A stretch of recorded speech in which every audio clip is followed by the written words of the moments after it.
창세기서 강의 36번째 시간을 갖도록 하겠습니다. 자, 오늘 본문의 제목을 한번 따라 하십시다. 뽑으심. 시작. 뽑으심. 지난 시간에 살폈던 것처럼 아브라함이 하나님으로부터 언약을 받은 이후 그의 삶은 하나님의 주권적 인도 속에서 진행되어 갑니다.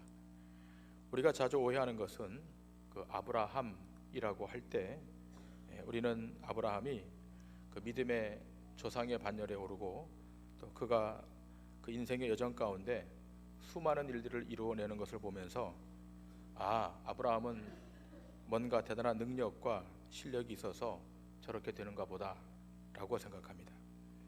그러나 성경은 그 어느 곳에서도 그렇게 말하고 있지 않습니다. 아브라함의 성정이나 또 삶은 오늘 예배하고 있는 여러분과 별을 따를 바가 없다는 것이 성경의 주장입니다. 오히려 아브라함이 더 모자라면 모자랐지 우리와 비교해서 나을 것이 없다는 것이 성경의 생각입니다. 그럼에도 불구하고 아브라함이 믿음의 조상의 반열에 오르고 또 신약 성경 마태복음 1장에 메시아의 족보에 계보에 그 이름이 올라가는 것은 두 가지 이유가 있는 것입니다. 그 하나는 그가 하나님의 언약 안에 있다고 하는 것과 또 하나는 아브라함의 부실함에도 불구하고 하나님의 앞서 행하시는 그 행하심, 그 하나님의 열심이 그렇게 되도록 만들었다고 하는 것입니다. 그렇게 175년 동안 아브라함의 생애 가운데 역사하신 하나님은 드디어 아브라함의 생애를 끝내시고 그의 시신을 그의 아내 사라 옆에 눕히십니다. 그로 인하여 아브라함의 긴 생애 여정은 종료됩니다. 기억할 것은 이 언약을 받은 아브라함은 죽었지만 그 언약은 영원하기 때문에 그 아들 이삭이 그 언약의 바통을 이어받아 계속 가게 됩니다. 우리 다 같이 오늘 본문 11절 말씀을 다 같이 읽도록 하겠습니다. 시작. 아브라함이 죽은 후에 하나님이 그의 아들 이삭에게 복을 주셨고 이삭은 부엘라 헤로이 근처에 거주하였더라. 아멘. 아브라함이 죽은 이후에 하나님이 그의 아들 이삭에게만 복을 주셨다라고 되어 있습니다. 여러분 기억하다시피 아브라함의 아들은 하갈에게서 낳은 이스마엘도 있고 또 그두라에게서 낳았던 여러 명의 아들도 있지만 하나님이 이렇게 딱 찍어서 복을 주겠다라고 했던 사람은 이삭 한 명밖에 없습니다. 이러한 이삭의 축복은 지난주에 살펴본 대로 이스마엘과 같은 복이 아니라 언약을 이어가는 축복임을 알 수 있습니다. 이러한 언약을 이어가는 축복은 사람의 조건에 달려있는 것이 아니라 하나님의 선택, 하나님의 뽑아주심에 달려있는 것입니다. 참 안타깝게도 오늘날 이 하나님의 뽑으심, 이 선택이라고 하는 말이 신앙의 자리에서 자주 사라지고 있는 것이 현실인 것 같습니다. 하나님의 선택이 개입되면 사람들이 무엇을 이루어내고자 하는 일에 걸림돌이 되기 때문에 의도적으로 이 하나님의 선택이라고 하는 것을 조금 회피하는 것 같습니다. 또 교회 여러 가지 일들, 또 사역들이 사람들이 이루어낼 수 있는 일들로 계속 가게 되면 사실은 그 마지막 지점에는 사람의 영광과 사람의 이름이 드러나지 않습니까? 그러나 사역이라고 하는 것, 또 우리가 하나님 앞에서 행하는 모든 일들은 사람의 영광과 사람의 이름이 드러나도록 되어 있는 것이 아니라 하나님 자신의 영광과 하나님 자신의 이름만이 드러내도록 되어 있는 것입니다.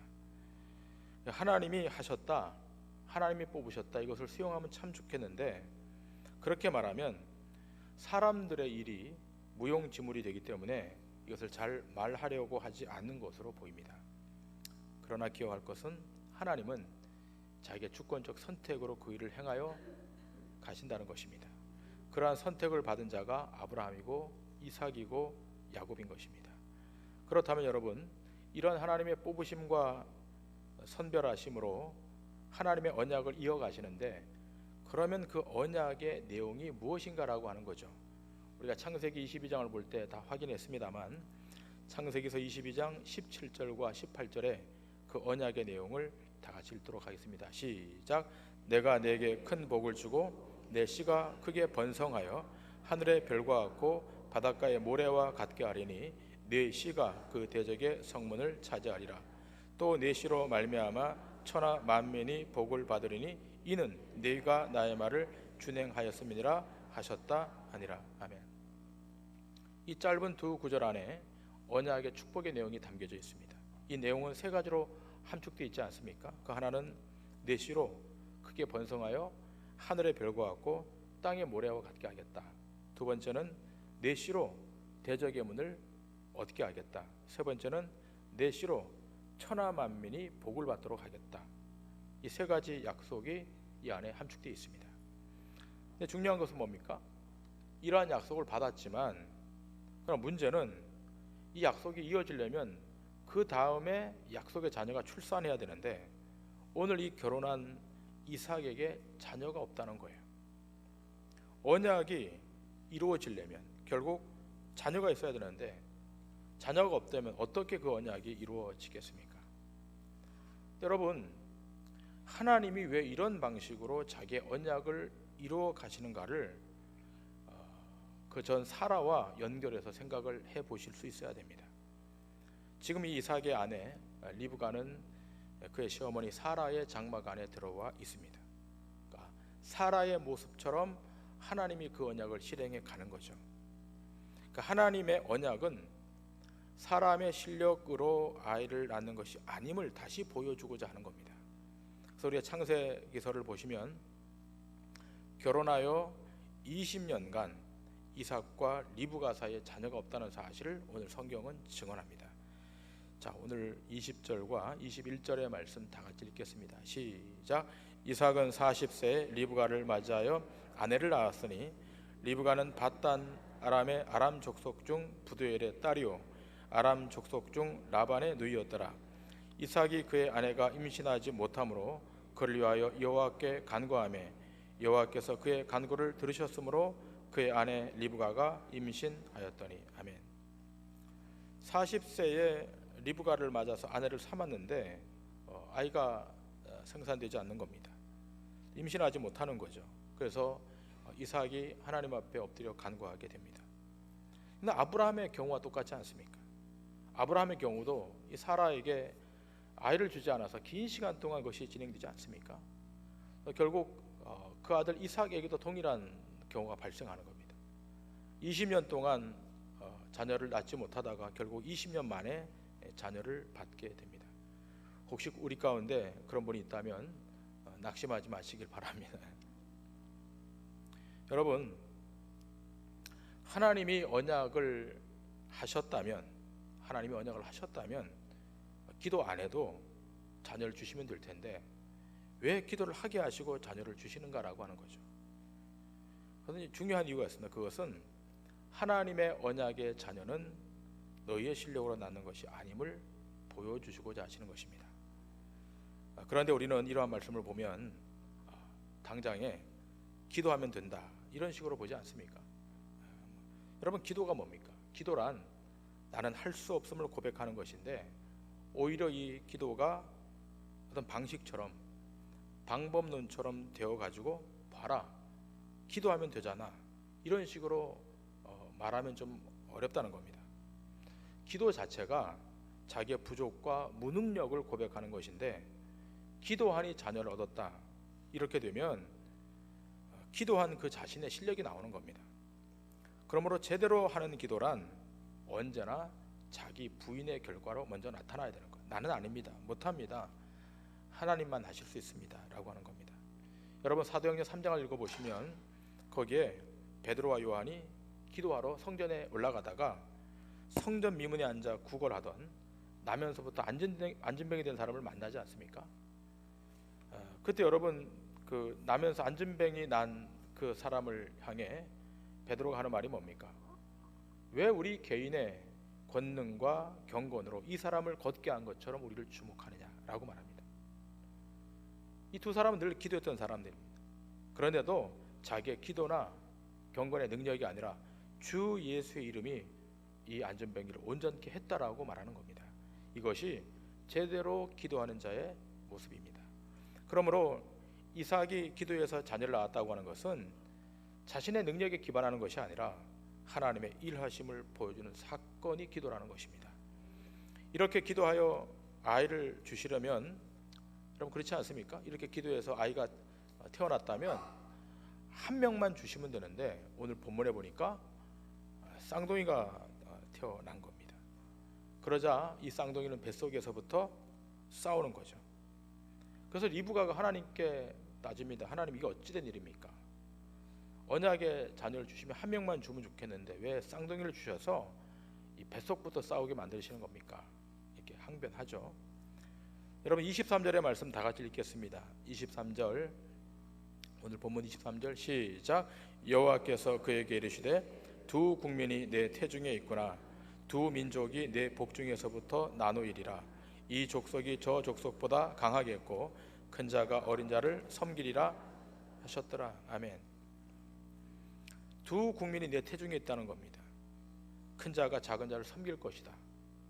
하나님은 이미 이 큰 자가 어린 자를 섬기리라고 말씀하셨습니다. 여러분 얼마나 이거 이해가 안 되는 대목이고 얼마나 충격적인 말씀입니까? 그렇죠? 큰 자가 어린 자를, 둘째를 섬길 것이다.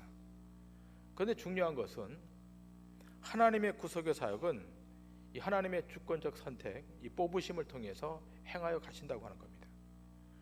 우리가 이 부분을 깊게 이해하지 않으면 여러분이 지금 이 자리에 와 있는 이 사실이 해석이 안 되는 겁니다.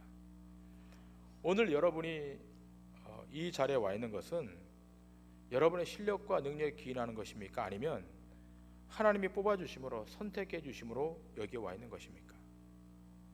말할 나위가 없지 않습니까? 우리는 에서와 야곱의 사건을 통해 왜 하나님이 야곱은 뽑아주시고 에서는 선택하지 않았습니까? 라고 하지만 만일 오늘 여러분이 여기 이 자리에 오지 못했다면 여러분은 다 에서의 자리에 가 있었을 자들입니다. 나중에 더 깊게 들어가겠지만 결국 신앙의 주도권은 하나님이 쥐고 가시는 겁니다. 선택된 백성들의 인생의 주도권은 내가 쥐고 가는 것이 아니라 하나님이 쥐고 끝까지 가는 겁니다. 결국 신앙의 주도권을 하나님이 쥐고 가시기 때문에 그 하나님의 언약 안에 들어와 있는 백성은 중간에 실패할 일이 없다는 겁니다. 그리고 하나님은 이 언약의 긴 여정 가운데 우리 성도들을 통해 하나님이 누구이신가를 확인시켜주고 하나님이 어떤 분인가를 우리 삶 가운데 증명하십니다. 다시 본문으로 들어가서 확인할 것이 이것입니다. 하나님의 언약을 받아놓고서도 정작 실제 삶의 자리에서 이들이 어떻게 행동하는가를 봐야 되는 거예요. 이삭이 어떻게 행동하고 그 안에 리브가가 어떻게 행동하고 두 아들 에서와 이삭이 어떻게 행동하는가를 실제로 봐야 됩니다. 근데 가만히 들여다보면 이들 모두가 다 언약과 관계없이 자기 이익에 따라 행동하는 모습을 성경은 고발하고 있습니다. 먼저 이삭입니다. 여러분 이삭의 생애를 가만히 들여다보면 두 아들 에서와 야곱 가운데 누구를 더 좋아합니까? 에서를 좋아하죠. 육신적인 장남일 뿐만 아니라 자기가 좋아하는 그 고기를 사냥해 와서 요리를 해주니까 더 정이 가는 거예요. 근데 하나님의 언약은 아랑곳 없이 에서에게 장자의 축복을 내가 네게 허락할 테니까 사냥한 고기로 별미를 만들어 오라고 명령합니다. 그리고 축복하겠다 그럽니다. 근데 하나님의 뜻은 이미 이들이 태중에 있을 때 하나님의 뜻은 누구에게 있는 겁니까? 야곱에게 있지 않습니까? 그런데 전혀 관계없이 이삭이 이런 행동을 취하는 거죠. 나중에 야곱이 장자권을 가로챈 것을 통해서 그제서야 이삭이 하나님의 언약이 어떻게 이루어져 가는가를 알게 되죠. 그 안에 리브가입니다. 단지 야곱이 언약을 받았다는 차원에서 행동하는 것이 아니라 자기를 집안일을 잘 도와주니까 야곱을 더 좋아하는 거예요. 만일 하나님의 언약을 야곱이 이어갈 줄로 확신했다면 자기 남편 이삭에게 똑바로 말을 했었어야죠. 그렇게 하지 않잖아요. 야곱이 언약을 이어갈 자라고 말하기보다 그저 자기가 좋아하는 야곱이 장자권을 받아내기 위해서 속이잖아요. 에서입니다. 배가 고파서 야곱이 끓이고 있는 죽 한 그릇에 장자권을 넘겨주는데 이것은 아주 대수롭지 않은 일처럼 여기고 그냥 넘겨줘 버리잖아요. 그러니까 말로써 그렇게 한다고 해서 뭐 장자권이 바뀔 것도 아니고, 또 무엇보다도 아버지가 자기에게 장자권의 축복을 해줄 것으로 생각을 하고 내가 그렇게 말하면 어떠하랴 라고 해서 팥죽 한 그릇에 장자권을 동생에게 팔아 넘기죠. 근데 성경 히브리서는 이 사건에 대해서, 이 행동에 대해서 뭐라고 이야기하는가 하면 망령되다 그러는 거예요. 팥죽 한 그릇에 장자권을 넘겨버린 에서의 행동에 대해서 히브리서 기자는 망령되다는 겁니다. 어떻게 그 거룩하고 가치 있는 것을 팥죽 한 그릇에 팔아 넘기냐, 망령되다고 지적합니다. 마지막 야곱입니다. 여러분, 야곱의 이름의 원뜻이 뭡니까? 발꿈치를 잡고 나다라고 하는 뜻이죠. 태어날 때 형의 발꿈치를 잡고 나왔기 때문에 그렇게 이름을 지은 것인데, 더 깊은 의미로 들어가게 되면 이 야곱의 이름의 속뜻은 사기꾼입니다. 실제로 사기꾼입니다. 야곱은 장자권을 하나님의 선택으로 주어지는 것임을 모르고 어떻게 하든지 자기가 확보해서 되는 줄로 여긴 거죠. 그래서 온갖 수단과 방법을 다 동원해서 형의 장자권을 가로챕니다. 이것이 야곱의 방식이었고 방법이었습니다. 여러분, 창세기 22장에서 이 이삭을 제물로 바치는 그 현장에 원수라고 하는 단어가 거기에 등장을 해요. 이 원수는 도대체 누구인가를 해석하게 되는데, 그 원수는 그때 이삭을 바칠 때 그 대상의 원수는, 하나님의 원수는 아브라함입니다. 여러분, 성경을 보게 되면 아브라함에 대해서 하나님이 어떻게 말하는가 하면 내 사랑하는 독자 이삭이라고 하나님이 말씀하세요. 그냥 아브라함의 아들 이삭이라고 하면 되는데 내가 사랑하는 독자 이삭이라고 하는 겁니다. 여기에 중요한 시사점이 있는 겁니다. 하나님 편에서 볼 때 아브라함이 자신보다 그 하나밖에 없는 독자 이삭을 더 사랑한 거예요. 이 사랑한 그 사랑의 상대성 때문에 하나님은 아브라함을 원수로 상대하십니다. 그러니까 이삭을 바치는 그 희생 안에 결국은 이 아브라함이 들어가게 되죠. 그리고 이삭의 대신으로는 어린 양이 희생되는 겁니다. 그러니 이삭이 나중에 야곱보다 에서를 축복하려고 한 것은 결국 하나님과 대립을 만드는, 하나님과 원수가 되는 것입니다. 이것은 야곱도 마찬가지입니다. 자기가 장자권을 획득해야 되는 줄 알고 온갖 꾀를 다 동원하는 모습이 하나님과 대립각을 세우는, 하나님 편에서 원수가 되는 행위입니다. 그래서 야복강에 나타난 이 하나님의 사자를 이 야곱은 자기를 해하려고 하는 원수로 알고 거기서 씨름을 하잖아요. 그 편에서는 야곱이 하나님의 대적자가 되는 겁니다. 그런데 이 야복강에서 이 긴 싸움 끝에 누가 이깁니까? 야곱이 이기고 하나님이 칩니다. 하나님이 힘이 없어지는 것이 아니라, 실력이 없어지는 것이 아니라 그것은 하나님의 낮아지심이고 하나님의 자기 희생입니다. 무엇을 위하여 그렇게 하는가? 하나님 자신의 언약을 이루어내기 위해서 그렇게 하는 겁니다. 여기서 야곱은 그 환도뼈가 위골되는 중상을 입지 않습니까? 그런데 중요한 것이 있습니다. 그때까지는 하나님의 언약이 자기에게 있다는 사실을 몰랐던 야곱이 이 하나님의 사자와 긴 씨름을 하면서 자기 환도뼈가 위골되면서 하나님의 언약이 나에게 있다는 사실을 알게 됩니다. 그때 하나님이 이름을 바꾸지 않습니까? 너 이름을 더 이상 야곱이라고 하지 말고 이스라엘이라고 하라. 평생 절름발이로 살아가는 이스라엘, 그 절름발이 이스라엘 야곱을 통해서 하나님은 하나님의 언약을 실행시켜 가십니다. 그리고 여러분, 나중에 우리가 보겠지만 야곱의 두 아들은 12지파의 조상들이 되지 않습니까? 근데 마지막에 그 요셉의 두 아들에게 안수할 때 어떻게 안수하는지 아십니까? 원래 안수할 때 어떻게 합니까? 이렇게 안수하잖아요. 이렇게. 그런데 어긋나게 안수하는 거, 이렇게 안수합니다. 이렇게 다 눈 감게 만들고 이렇게 만들어. 자기들 생각은 정해진 대로 가는 줄 알지만 하나님의 생각은 달랐다는 것입니다. 어긋나게 안수하고 축복함으로 하나님의 선택과 하나님의 일하심이 어떠한가를 오늘 예배학은 우리에게도 보여주고 있는 겁니다. 그러므로 믿음의 사람이란 자신들이 하나님의 원수였다는 사실을 아는 사람이 믿음의 사람이에요. 이 하나님과 대적되었던 이 자들 아브라함, 이삭, 야곱만이 아니라 오늘 예배학은 우리들도 과거에 하나님과 원수되었던 자들임을 우리 스스로 알아야 된다는 것입니다. 그런데도 불구하고 하나님의 언약은 변함없이 선택된 자들을 통해 진행하시고 이루어내시는 거예요. 여러분, 이럴 때 적절한 그 소고가 있지 않습니까?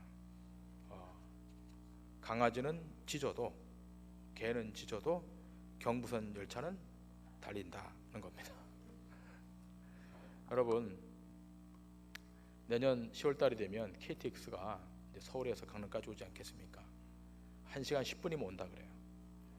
근데 KTX가 출발했어요. 서울에서 쫙 출발, 원주를 통과하고 원주에서 진부로 향하는데 개 여러 마리가 선로에 나타나가지고 서라고, 달리는 기차 서라고, 개들이 막 떼를 지어서 부러지는다 한들 그 KTX가 서겠습니까, 가겠습니까? 마치 그와 같은 것입니다. 여러분, 우리가 신앙생활하면서 이런 생각할 때가 많지 않습니까? 내가 뭔가 많이 해가지고 하나님께 좀 보태드려야겠다. 성가대도 좀 해주고, 주일학교 교사 좀 해주고, 안내도 좀 서주고, 이렇게 해서 내가 하나님께 많이 보태드려야겠다. 하나님은 그럴 만큼 가난하신 분이 아니십니다. 우리가 뭘 해서 뭐가 많이 보태지는 것 아니라고 하는 겁니다. 여러분, 우리가 이 자리에 와서 예배하고 하나님의 일을 감당하게 되는 모든 것은 다 하나님의 긍휼하심과 자비하심에 기인하는 것입니다. 하나님이 뽑아주셨기 때문에. 그래서 이 뽑아주심, 이 선택에는 우리의 어떠한 선행 조건이 없기 때문에 창세 전이라고 기술하는 거예요. 창세, 세상이 만들어지기 전, 창세 전, 우리가 손을 쓸 수 없었을 때, 피조물의 능력이 전혀 개입되지 못했을 그때에 하나님이 이미 선택을 끝내셨다는 겁니다. 그러므로 이러한 에서와 야곱의 이 사건을 통해서 바울 사도가 뭐라고 증거하는가? 제가 지난 설교 시간에도 말씀드렸습니다만 구약 성경에 등장한 이 사건들은 신약 성경이 해석하고 있기 때문에 신약 성경이 어떻게 이야기하는 걸 봐야 된다고 그랬습니다. 로마서 9장 10절부터 13절까지 말씀 다 같이 읽겠습니다. 시작. 그뿐 아니라 또한 리브가가 우리 조상 이삭 한 사람으로 말미암아 임신하였는데 그 자식들이 아직 나지도 아니하고 무슨 선이나 악을 행하지 아니한 때에 택하심을 따라 되는 하나님의 뜻이 행위로 말미암지 않고 오직 부르시는 이로 말미암아 서게 하려 하사 리브가에게 이르시되 큰 자가 어린 자를 섬기리라 하셨나니 기록된 바 내가 야곱은 사랑하고 에서는 미워하였다 하심과 같으니라. 아멘. 정확히 바울 사도가 기술하고 있지 않습니까? 11절에 보면 그 자식들이 아직 나지도 아니하고 무슨 선이나 악을 행하지도 아니한 때에 하나님의 뽑아주심, 택하심을 따라 되는 하나님의 뜻이 그들의 행위로 말미암지 않고 오직 콜링하시는, 부르시는 이로 말미암아 서게 하신다. 그 연장선상에서 큰 자가 어린 자를 섬길 것이다. 이것이 에서와 야곱 중에 야곱을 선택한 이유가 되는 거예요. 여러분, 이러한 선택의 말씀을 이 세상이 받을 수가 있겠습니까? 이 세상은 못 받는 거예요. 어떻게 그럴 수 있는가라고 반문하죠.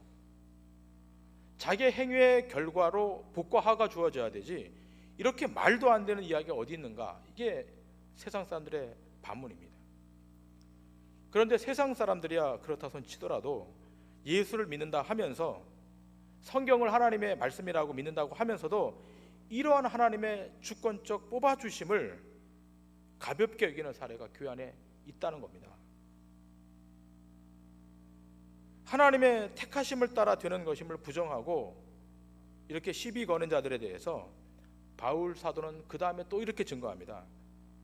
로마서 9장 14절부터 16절에 이렇게 바울 사도가 증거하죠. 다 같이 읽겠습니다. 시작.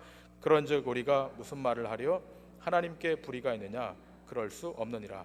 모세에게 이르시되 내가 긍휼히 여길 자를 긍휼히 여기고 불쌍히 여길 자를 불쌍히 여기리라 하셨으니 그런즉 원하는 자로 말미암음도 아니요 다른 박질하는 자로 말미암음도 아니요 오직 긍휼히 여기시는 하나님으로 말미암음이니라. 아멘. 하나님의 택하심을 따라 되는 것임을 부정하는 자들에게 이렇게 바울은 논제를 펴는 겁니다. 그런즉 우리가 무슨 말을 하나? 하나님께 불의가 있느냐? 그럴 수 없다는 거죠. 그래서 뭐라고 그럽니까? 내가 긍휼히 여길 자를 긍휼히 여기고 불쌍히 여길 자를 불쌍히 여기리라. 여러분, 우리가 이 대목에서 굉장히 불쾌한 거예요. 불편한 겁니다. 우리는 내 쪽에서, 사람 쪽에서 뭔가를 논하고 뭔가를 붙들어야 안심이 되고 완전할 것 같지만 성경은 그렇지 않다는 겁니다. 여러분과 제가 이 자리에 여기 와 있는 것은 하나님의 붙드심의 결과로 와 있는 것이지 여러분이 실력으로 여기 와 있는 것이 아니라는 겁니다. 하나님께 불의함이 없습니다. 하나님의 부르심 또한 후회하심이 없는 겁니다. 긍휼히 여길 자를 긍휼히 여기시고 은혜 베풀 자에게 은혜를 베푸시는 것, 이것은 온 우주 천하 만물을 만드시고 경영하시는 주권자의 자의지인 겁니다. 그분만의 특권이자 범접할 수 없는 주권적 영역인 거예요. 매달린다고 되는 것도 아니고 떼쓴다고 되는 것이 아니라 오직 긍휼히 여기시는 하나님의 은혜로 말미암아 되는 것임을 여러분 머릿속에, 가슴속에 각인시키고 또 각인시키셔야 할 것입니다. 그래도 시비를 거는 사람이 있다면 여러분 집에 가셔서 로마서 9장을 깊게 읽어보시기를 바랍니다. 여러분 거기에 보시면 이스라엘 백성들이 출애굽할 때 그 당시 왕이었던 파라오의 왕이었던 애굽의 왕 바로, 그 바로의 마음이 강팍해져 있다고 그랬는데 그 바로가 태어날 때부터 강팍했는가? 참 아이러니하게도 그 바로의 마음을 그렇게 강팍하게 완고하게 만들었던 분이 하나님이라는 거예요. 하나님이 바로의 마음을 그렇게 강팍하게 만들어서 이스라엘 백성들을 다루는 진노의 그릇으로 삼았다. 이것이 이유라는 거예요. 그럼 우리는 질문하지 않습니까?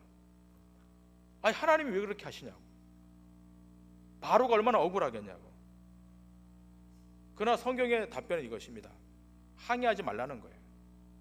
그러면서 토기장이가 자기 마음대로 그릇을 만들 권한이 없겠느냐라고 반문하는 겁니다. 창조주가 그만한 권한이 없겠냐는 거예요. 너희 피조물들이 감히 뭔데 나에게 그렇게 말하는가? 이것이 현대인들에게 너무 불편한 거예요. 오늘 이 설교를 듣고 여러분의 머리도 불편할 거예요. 이러한 선택이, 이러한 하나님의 주권적 뽑으심이 세상의 모든 인본적 이데올로기를 다 무효화시키는 거예요. 세상의 체계는 인과 율에 의해서 가잖아요.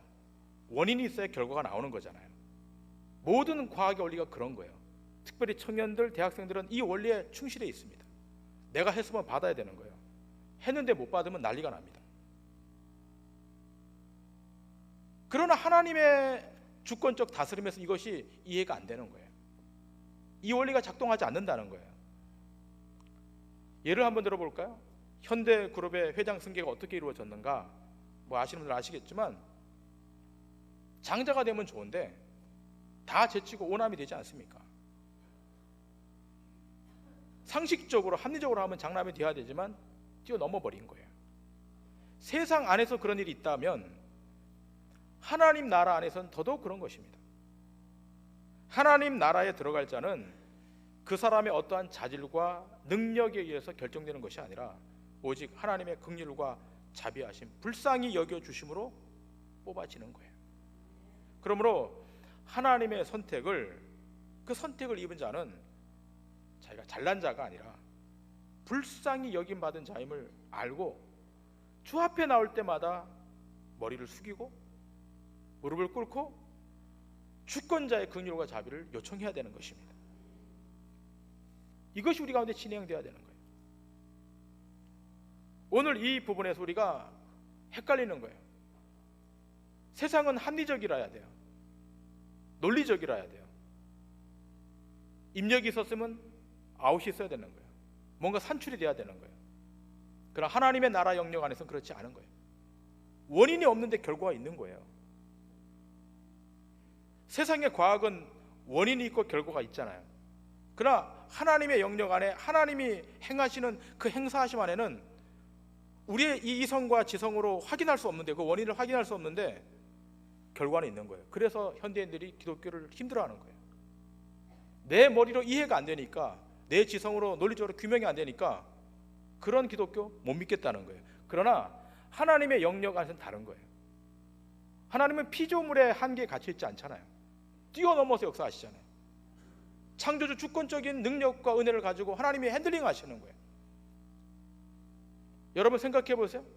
이 지구상에 있는 모든 50억 인구가 다 힘을 합하여 지구를 떠받친들 그 지구가 떠받쳐지겠습니까? 그건 하나님의 주권적 의지가 작동하지 않으면 절대로 불가한 겁니다. 그 연장선상에서 여러분과 제가 이 자리에 있는 거예요. 다들 보면 그렇잖아요. 아니 집사님 어떻게 여기 오셨어요? 어떻게 동도중앙교 등록하시고 예수 믿게 되었어요? 설명이 되십니까? 아, 내가 어느 날 갑자기 감동받아서 은혜 받아서 교인 됐습니다. 그건 다 뻥입니다. 네.